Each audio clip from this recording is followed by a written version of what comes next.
وہ بھٹکے ہوئے تھے اور وہ تلاش میں تھے کہ زمین پر ایسا کیا غیر معمولی واقعہ ہو رہا ہے کہ جس کی وجہ سے آسمانوں کے دروازے بند کر دیے گئے ہیں۔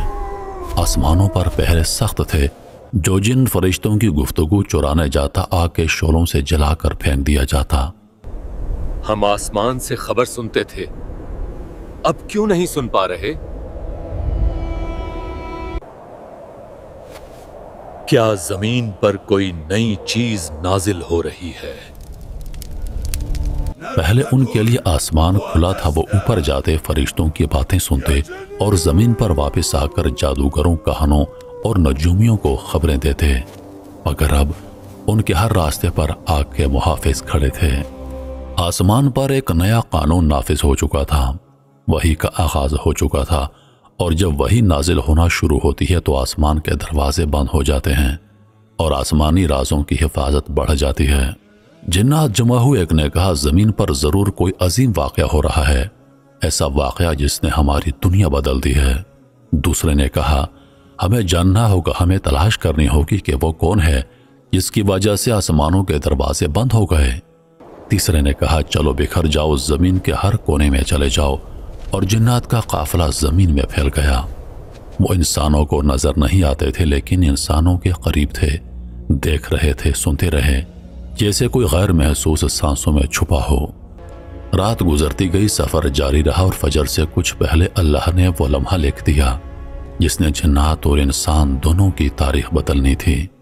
رسول اللہ نے قیام کیا، ریت نرم تھی، ہوا خنکی تھی، صحابہ صف میں کھڑے ہو گئے۔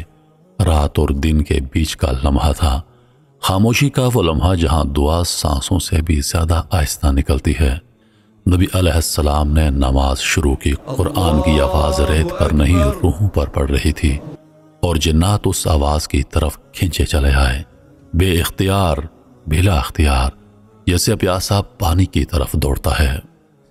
یہ آواز کوئی عام آواز نہیں تھی، یہ الفاظ کوئی عام الفاظ نہیں تھے، یہ کلام کائنات کے خالق کا کلام تھا۔ جنات لرز گئے، ان کی دنیا رک گئی، ان کی سانسیں تھم گئیں۔ یہ کون سا کلام ہے؟ یہ دل کو کیوں کاٹ رہا ہے؟ یہ کلام کسی انسان کا نہیں ہو سکتا، ضرور یہ آسمان سے اتارا گیا کلام ہے۔ جنات کی تاریخ میں پہلی مرتبہ وہ بے بس تھے، وہ سمجھ نہیں پا رہے تھے کہ آخر وہ کون سی طاقت ہے جو انہیں روک رہی ہے، وہ کون سا راز ہے جو آسمان محفوظ کر رہا ہے، اور سب سے بڑھ کر وہ کون ہے جس کی آمد سے پہلے آسمان کی چھت پر اتنی سخت پہرہ داری لگا دی گئی ہے۔ آخر کون سا نور زمین پر اترنے والا ہے جس سے شیطان اور جنات کی دنیا لرز گئی ہے؟ یہ کیسی آواز ہے؟ یہ آسمان جیسی کیوں لگتی ہے؟ وہ قریب آئے، نیچے دیکھا، ایک انسان، ایک پاک وجود مٹی پر خالق کے سامنے سجدہ ریز تھا، اور اس کی زبان سے کلام اتر رہا تھا، وہ کلام جو پہلی بار زمین پر پڑھا جا رہا تھا، جو آسمانوں سے اترا تھا اور جس نے جنات کے دلوں کو لرزا دیا تھا۔ یہ وہ کلام نہیں جو انسان بولتے ہیں، یہ کلام آسمانوں کا لگتا ہے۔ اسی رات جنات کو جواب مل گیا کہ آسمان کیوں بند ہوا تھا، آگ کا پہرا کیوں لگایا گیا تھا، ستارے کیوں جلنے لگے تھے، کیونکہ محمد صلی اللہ علیہ وآلہ وسلم پر وحی اتر چکی تھی۔ جنات کے قدم جمی ہوئی ریت پر جیسے پتھر بن گئے تھے، ان کے وجود سے ساکت سانسیں جیسے کسی نے چھین لی ہوں۔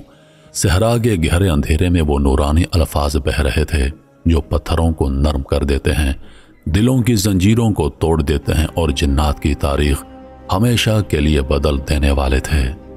وہ جن جو ہزاروں سال تک آسمان سے راز چرا کر لاتے، پہلی بار زمین پر ایک ایسی چیز سن رہے تھے جو راضی نہیں، حقیقت تھی، نور تھی، روشنی تھی، پاکیزگی تھی، اور وہ سب کچھ جو انہوں نے کبھی محسوس ہی نہیں کیا تھا۔ یہ الفاظ ہمارے اندر کچھ توڑ رہے ہیں، جیسے سینے میں تالا کھل رہا ہو۔ قرآن کی ایک ایک آیت جنات کے دلوں میں داخل ہوتی گئی، وہ پیچھے ہٹنا چاہتے تھے مگر ان کے قدم جیسے زمین نے پکڑ لیے ہوں۔ ہم نے ایسا کلام کبھی نہیں سنا، نہ آسمان پر اور نہ زمین پر۔ یہ آواز نہیں، یہ روشنی ہے۔ آخرکار وہ لمحہ آیا جب قرآن کی تلاوت ختم ہوئی اور خاموشی نے پوری وادی کو ڈھانپ لیا۔ خاموشی لیکن ایسی جس میں سکون تھا اور ہلچل بھی، نور تھا اور لرزش بھی۔ جنات اب سمجھ چکے تھے کہ ان کے سوال کا جواب مل چکا ہے۔ آسمان اس لیے بند تھا کیونکہ محمد صلی اللہ علیہ وآلہ وسلم زمین پر آ چکے تھے۔ چلو جلدی لوٹ چلو، ہمیں اپنی قوم کو بتانا ہے کہ زمین پر کیا اتر چکا ہے۔ وہ فوراً اپنی پوری قوم کی طرف روانہ ہوئے۔ ریت پر تیز رفتار دوڑ، ہواؤں کی سرسراہٹ اور قدموں کے گرد کے بگولے، ان کے دلوں میں وہی جملہ دھڑک رہا تھا، ہم نے ایک عجیب قرآن سنا ہے۔ تم لوگ آسمان کے دروازے بند ہونے کا سبب جاننا چاہتے تھے، ہم کو پتہ چل گیا۔ عرب کے قریش قبیلے میں رسول آ چکے ہیں، ان کا نام محمد ہے، وہ سچے رسول ہیں۔ وہ جن جو کبھی تکبر کی پہاڑیوں پر کھڑے تھے آج قرآن کے سامنے جھک چکے تھے۔ جن کی زندگی کا مرکز صرف طاقت تھی آج ان کے وجود کی بنیاد بدل چکی تھی۔ یہ قرآن صرف انسانوں کے لیے نہیں جنات کے لیے بھی اترا تھا۔ جب نبی کریم صلی اللہ علیہ وآلہ وسلم نے تلاوت مکمل فرمائی تو جنات ایک دوسرے سے کہنے لگے، خاموش رہو، غور سے سنو، یہ وہ کلام ہے جو ہم نے کبھی سنا نہ تھا۔ آپ صلی اللہ علیہ وآلہ وسلم کی تلاوت ختم ہو چکی تھی۔ جنات آپ کے قریب آ کر عرض گزار ہوئے، اے محمد، ہم نے عجیب قرآن سنا ہے جو دل میں اترتا ہے، ہم اس پر ایمان لاتے ہیں۔ ہم گواہی دیتے ہیں کہ آپ اللہ کے سچے رسول ہیں۔ نبی کریم صلی اللہ علیہ وآلہ وسلم نے ارشاد فرمایا، تم اپنے قوم کے پاس واپس جاؤ اور ان کو خبردار کرو، انہیں دعوت دو کہ وہ بھی اسی اللہ پر ایمان لائیں جو تمہارے اور میرے رب ہیں۔ پھر وہ جنات وادی نخلا سے رخصت ہو گئے اور اپنی قوم میں جا کر قرآن کی دعوت دینے لگے۔ محترم ناظرین، آج دنیا میں جتنے بھی مسلمان جنات ہیں وہ اسی واقعے کی بدولت مسلمان ہوئے تھے۔